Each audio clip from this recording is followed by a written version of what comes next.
The first level to success in life, listen to me, the very first level is you seeing it like it's clear to you. You know exactly what you want. You know exactly when you want it. You know exactly what it tastes like. You know what it looks like. You know what it smells like.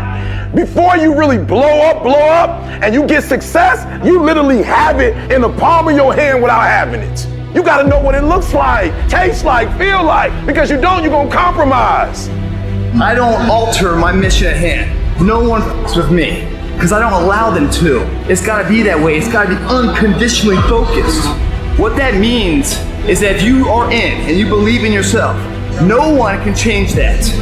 In order to have unbelievable choice and options in your life, in your pursuit of your dream, you must eliminate them. You must shrink your focus down to one thing, one business, one focus at one time, and master it and get great at it for an extended period of time. Don't stop. Narrow your focus to one idea, and make it work. Make it your priority and stick with it no matter what. The irony of life is that the more you shrink your options in pursuit of your dream, the more it'll open them up in your life later. What are the things that are stealing your focus? Who are the people that are stealing your focus? And begin to eliminate these distractions.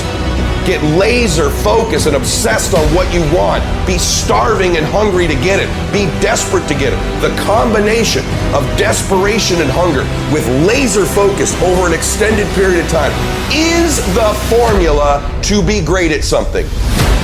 Make a damn schedule and stick to it so that you have the day you want. That's the trick. It's like, okay, I've got tomorrow. If I was going to set it up so it was the best possible day I could have, what would it look like? Well, then you schedule that. So if you want more free time, you need more disciplined time. More scheduled time towards the things that matter, the more vacation time for you and your family. That's how you get ahead. What's your distraction? Just be honest. Are you distracted by ESPN? Are you distracted by movies, Netflix, video games, gossip? Are you distracted with things that don't matter in your life? Ask yourself truthfully, your big goals and dreams. Can you get laser obsessively focused almost to its exclusivity for an extended period of time? I'm talking about a year, 2 years, 3 years, 4 years, 5 years, even a decade towards something you want so badly you want it like oxygen. It's like you want it like you want to live. Are you extendedly laser focused on it, or do you get distracted easily? Our obsessions become our possessions, but we won't possess them if we're not truly obsessed. Turn your damn TV off. Turn your phone off a lot too. Does it really matter what's going on with the Kardashians right now? Don't be so obsessed with them. Be obsessed with your own reality TV program called Your Own Life. This suffering, this sacrifice you're making is an indicator of progress. It's an indicator of obsession. Suffering and sacrifice and hard work is an indication of progress towards our dreams. The price you will pay for not making your dream come true is far greater than the one that you will pay to make it come true. You'll pay that one the rest of your life. And so ask yourself what you're willing to risk. What's the price you're willing to pay? Stop negotiating the price. It's a freeing experience to totally commit. When you totally commit to a business, to your fitness, it's a freeing, powerful, it's almost like removing kryptonite from your life when you totally commit. Can you do that? The people around you always say, it's costing too much. It's costing too much. You gotta start going, no, it's worth it.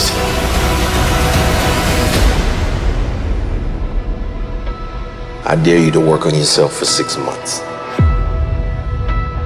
I dare you to shut out the world. I dare you to shut out all the distractions. I dare you to give up everything that is keeping you from your dream. Every day when I wake up, I got all kind of demands. You got all kind of demands. And the reason why you're not where you want to be, you taking all other people's stuff before you spend enough time with yourself to get to know you and get to know what you want and what you should do. Come on, y'all. Y'all heard it a million times. In case of an emergency, put the doggone mask on yourself first. And the problem with most of you in this room, you giving it to everybody else first. And then you pissed when you give it to everybody else first and you come up short and you wonder why you came up short because you gave it to everybody else first. Take care of you. You guys need to understand what you don't have to do.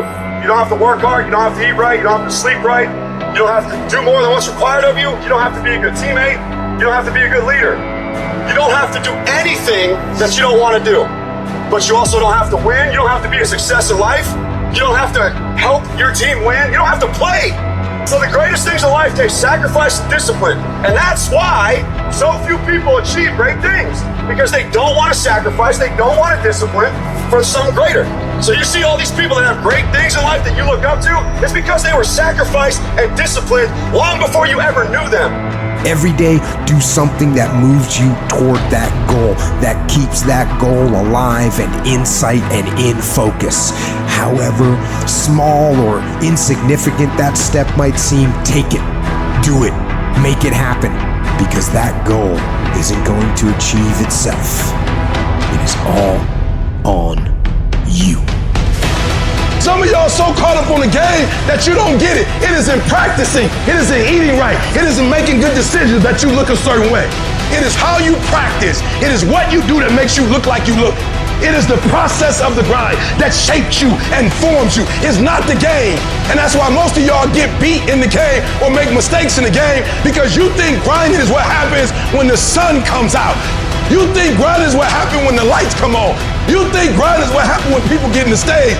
That's not grind. The real grind is in the dark when nobody sees you, when nobody knows what you're doing, when you studying without coach, when you putting in those extra reps, when you watching those videos and you getting inspired, when you change your music. It's the process that makes you sweet. You concentrate on winning. You concentrate on dominating. Listen to me. Focus on this stuff. And when we focus on that, that's where our energy is going to go. So all the little stuff you talking about, all the little social media, cut it off. Cut it off. Do what you're supposed to do. You ain't no boy no more. Get off social media. It's killing you. Stop Netflix. Who you watching? Watch you. Cut the TV off. It's going to be there. You got a job to do. That's what you're getting paid for. Have some pride. Cut off the TV, son. Cut that doggone football game off. It ain't doing nothing for you. They making millions, you not. More stuff comes to you when you execute, son. I hate when people give 70%, but they want the life of somebody that's giving 120%. I challenge you. Your life is where it is because of the percentage that you're giving. If you hit a tree 1,000 times in 1,000 different spots, the tree is not gonna fall. But if you hit a tree 1,000 times in that same exact spot, she's gonna come to the ground. Your problem is you did hit it 1,000 times, but in 1,000 different places. I need you to do me a huge favor. Stop trying to be deep. I need you to do the exact same thing every single day for the next 10, 15, 20 years and watch that tree come down. And watch you go from zero to a multi-million-dollar company. Nothing's changed, guys. I'm doing the exact same thing I was doing 20 years ago. I just keep doing it. And your problem is you're not intentional and deliberate. You wake up on Monday and you might be strong, but by Wednesday, are you hearing what I'm telling you? You're not intentional and deliberate. You are hoping that the best is going to happen to you, and the best never happens to you. You got to be intentional and deliberate, whether you're making money or not making money. You got to decide that you're going to do something, and you got to do it every Monday, every Tuesday, every Wednesday, every Thursday. The problem with some of you in this room, you're not intentional and deliberate. You're a good person that just hopes the good stuff is going to happen to you. You still got work to do. Stay on that basketball court. Stay on that football field. All the homies texting and calling and trying to make you feel bad about being so focused. It's grind season, homie. It's not about today. It's about the future. There's only two ways you can be. You can be the person who learns a little bit, who does a little bit, and then who decides that this really isn't for them and moves on to something else and repeats that cycle over and over and over again. Or you can be the person who's committed. You can be the person who says, this is going to fucking work no matter what happens. No matter how frustrated I get. No matter how angry I get. No matter what happens in the world. No matter what. I'm fucking doing this. Those are the people that are gonna win. You gotta stop telling yourself that you're doing enough. You have to do more. In life, it's never enough until you feel this overwhelming feeling of shit, man. I'm outworking the crowd. I'm outworking everybody. I'm doing more. Once you get there, that's when you fucking know you've done enough. You gotta do your best work when you're at least motivated. So those days you don't want to do it, you gotta suck it the fuck up and do it. People who do stuff consistently and on time, they surpass people who talented and gifted. You guys have got to believe in yourself. Headstrong, mentally tough. That's the only way through the bullshit here in life. Winners, the difference between them and the spectators is that the winners have a belief. that overrides the crowd's disbelief every single time. Their belief is so strong, even though they hit failure, they get knocked on the ass. They're finding the intestinal fortitude to stand back up again, face that same challenge, learning from the previous mistakes, and make it happen. Winners fail a million times. What makes them a winner is that they believe it, they're headstrong. Nothing's gonna stop them. There is no excuse for not being the hardest worker. Yeah, someone might be bigger, stronger, faster, quicker, younger, whatever else, but there is no excuse to not be the hardest f***ing worker there. No longer are we gonna accept rhymes and society's rhyme to reason that we are average. Average is a weak mentality. We must believe it so much so that we're arrogant about it. We must be pissed off for excellence. The easy route never pays well. The only route in life that pays well is the hard route. When you're working out and you want to die, feel the death happening in you. Feel the pain happening in your legs as you rep out one more squat, because it'll be all the more pleasurable when you reach the inevitable other end of the spectrum where you're laying in your hammock, sipping on a protein shake. Boy, I really went hard. I really went hard on that set. I really went hard in school. I really went hard in my career. I really went hard in life.